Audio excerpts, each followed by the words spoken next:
Hello everyone, my name is Micaiah Jones, and today I'm just going to be telling you a little bit about Canada and their cultural communication. So just for some basic background knowledge, Canada is obviously right above us in America. They are the second largest country after Russia with a population around 36 million. The capital is Ottawa, and they use the Canadian dollar as currency. They also function under federal parliamentary state government. With how they're compared to the US culture, they are also individualistic. They use their first names to introduce themselves as opposed to surnames, and the self is just the focus in general with education, career, lifestyle, etc. They are also low context like people in the US. However, I would say that they're more low context because they don't use as many nonverbal cues and they are more direct. They also have lower uncertainty avoidance, so they're quite open to new ideas, to diversity and change. And I would say the biggest difference is that they're not as competitive as people in the US.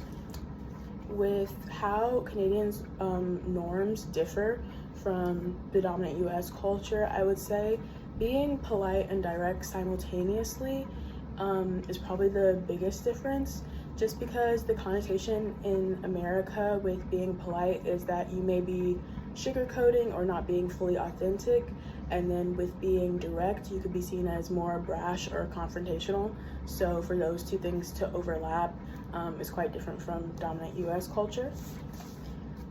With what would give me culture shock in Canada, I would say the biggest differences in the culture are more overarching, like policies and government and like things like air quality, but that wouldn't affect me as much on a shorter trip.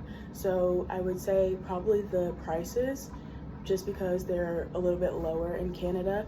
And then how I would try to avoid the culture shock is just by doing adequate research beforehand, and then just trying to see things from a new perspective. I know it said in the book that it compared it to your current friends being strangers once, and I feel like that's a great way to approach a new experience like that.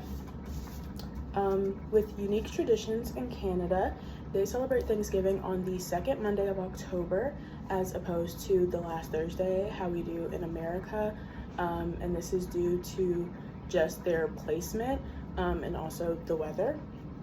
And then they also have ice canoeing races that people gather to watch. It's just like a really fun, like family friend thing that they do. With nonverbal cues in Canada, as I said earlier, they don't have many. They are not very used to using gestures, hand gestures, or body language.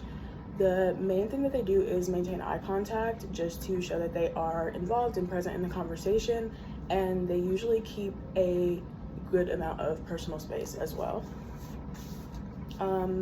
With what knowledge I acquired doing this research to make me more culturally competent to get, to maybe visit Canada, I would say definitely learn to get to the point in that culture instead of more dancing around the point, which I feel like is kind of more accepted in the US, and in shorter conversations, just, talking more to talk instead of to deliver a certain point.